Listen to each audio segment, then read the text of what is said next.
The drive into Boerne, Texas is its own kind of invitation. Rolling hill country roads slowly ease into the rhythm of small town Texas. Just 10 miles or so outside of San Antonio, you'll find the city of Boerne blends historic charm with a modern soul. And tucked within this gem, it's worth the journey. Tusculum Brewery. Whether you're a craft beer lover, a history buff, or just chasing a good story with a cold pint, Tusculum Brewing Company is more than just a place to grab a drink.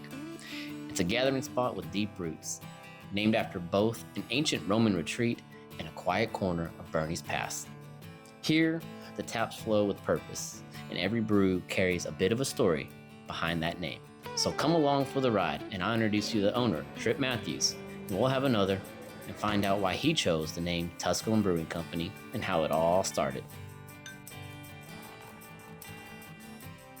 I started homebrewing, and I actually homebrewed all the way through college. As I was in college, that turned into how could I help people in professional brewing.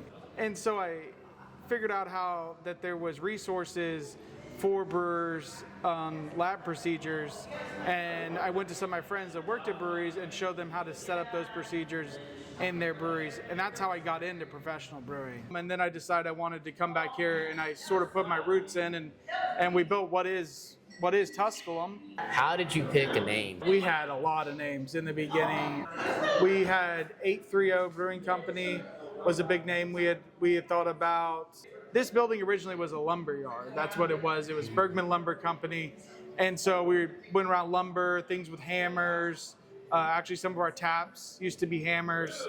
We've done a bunch of different things over the years, but we had decided on Tusculum because one of our business partners was doing a lot of historic research. To get a better understanding of the city of Boerne, we have to go back a few centuries, to about the early 1800s, and talk about a prominent Jewish political writer who goes by the name Ludwig. Ludwig was a critic of injustice. He spoke out against censorship, monarchy, and discrimination at a time when doing that was actually pretty dangerous. And because of his words and his heritage, he was silenced, harassed, and discriminated against. He was a bit of a pariah, some might say. He didn't fit with the norm, essentially. So at the time, because of his stature, and people knew who he was, essentially had to flee. And in 1830, he left Germany and found exile in Paris. There he continued to write his letters, also known as Briefe aus Paris, letters from Paris, quietly spreading across Europe, planting seeds of revolution in young hearts, inspiring those back at home.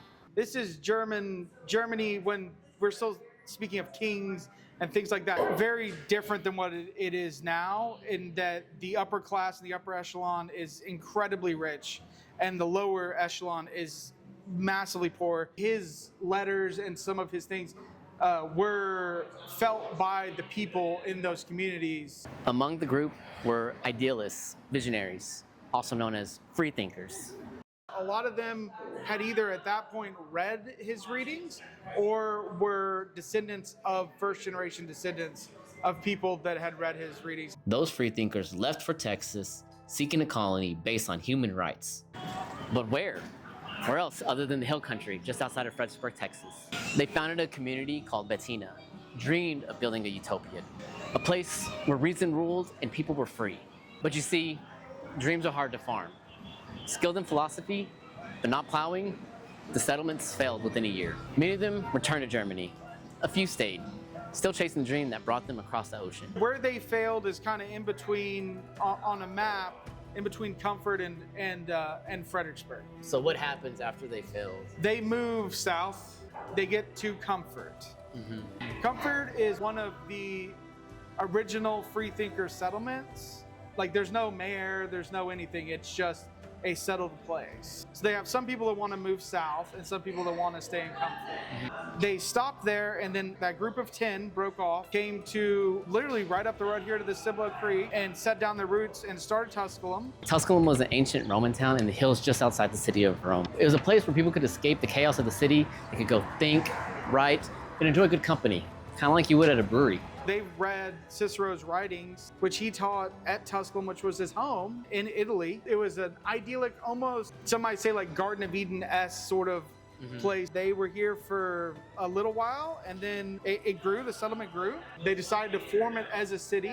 Tusculum had already planted its roots nearby, but it wasn't until 1852 when surveyors John James and Gustav Dyson marked off the town site. And then that's when they named it after Ludwig. Actually, his last name, which is called Börne, but his last name was spelled differently. And they honored that legacy by renaming the area Boerne after the writer Karl Ludwig Börne, the man who gave them that courage.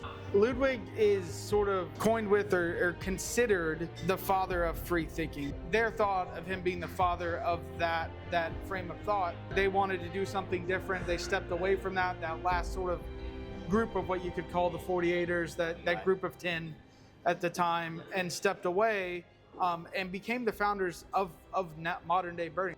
Ludwig never came to Texas. He died in February of 1837, 15 years before the city was renamed in his honor.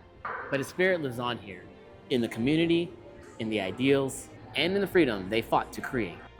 And years later, just steps from where the spirit took root, a local brewery took on the name with its own historic way, Tusculum Brewing Company. Do you ever have people come in and appreciate it for you? They do, yeah. People, not everybody, but some people know the kind of the story and the backstory behind Boerne, and so they do really appreciate what we're trying to do here. Named after the ancient Roman retreat of scholars and thinkers, and echoing Boerne's own story of refuge and reason, Tusculum is more than a good place to drink a great beer. We're a meeting place where conversations can happen, where you can sit with your friends, where you can enjoy a pint of beer. It's a tribute to bold ideas, community spirit, and the journey that brought it all here. When you open the door, you want it to feel like you step in from modern times, from the chaos of the world, from everything that's happening, maybe into a little bit slowed down pace. Like we take you back to maybe the way it was when times were simpler. What is up, y'all? I hope you liked that episode of Have Another. If you did, don't forget to smash that like button and hit subscribe. And don't forget to ring that little bell at the bottom so you get the notification for the next one.